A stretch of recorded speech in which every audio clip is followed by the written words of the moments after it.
ఈ ఎదవగాడు బ్యాచులర్ ఉన్న రోజులు ఒక్కసారి వండమంటే వండలేదు, పెళ్ళయ్యాక వాళ్ళ పిల్లల్ని కొని పెడతారు. నేనేం తిన్నది దొరికిపోయానా? దాంట్లో అన్నం టేస్ట్ చేయి టేస్ట్ చేయి టేస్ట్ ఇలా నాన్ వెజ్ తింటా సుంత. అదే ఇద్దరు తినమన్నా నేను వండే సుంత కొంచెం తినంటే ఒక ముద్ద టేస్ట్ చేయి. పొద్దున ఉప్పు కలిపా,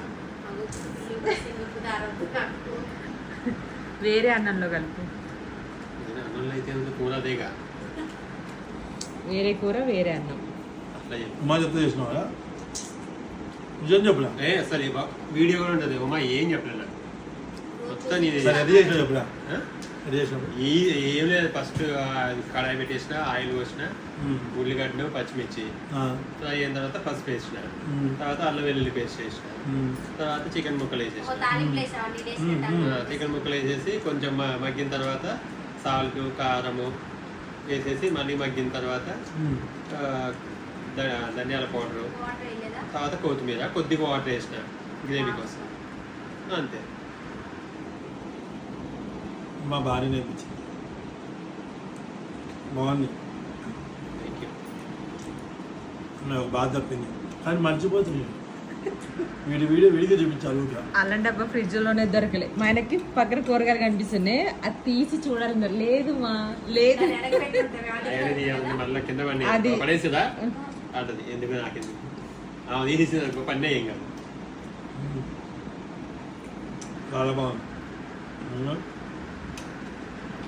ఇప్పుడు నేనే చేసుకుంటాను. నేను 2 రోజులు కాదు పోవాలని ఉన్నాను. ఎక్కడికి? వాళ్ళ ఇంటికి ఇంటికి వెళ్ళాలి. ఇదే కదా ఆమె ఇల్లు. మీ ఇంటికి అంట ఉమా, మీ ఇంటికి వాళ్ళ అమ్మ ఇల్లు. అట్లా చెప్పు. వాళ్ళ ఇల్లేగా మాది. ఇది ఇది మా ఇల్లు. నేనంటే ఏమంటే ఒక గిన్నె, ఒక ప్లేటు బాగా చేసిన సుప్పు కనుక పెట్టి తిను. మా సుంతా కూడా పెట్టేసిన. నేను వద్దు వద్దు అన్నది. 4:30 టీ తాగుతా, అలాంటి నాకు అన్నం పెట్టారనమాట. చికెన్ తిన్నాక టీ తాగడానికి అదన్నే చేసినట్టు చికెన్ తినని నాకు పెట్టారు. ఇంటికి వచ్చి టేస్ట్ చేయడానికి నువ్వు చేయమంటే చేసినాగా, మేము చేయమన్నప్పుడు కూడా చేయాలి. నేను తింటగా ఇప్పుడు పెద్ద రుద్దుకొని అని ఎట్లా చేస్తారు ఇలా వండినట్టే ఉంది చికెన్ అయితే. బాగుంది. థ్యాంక్ యూ అక్క, థ్యాంక్ యూ. నాకు కూడా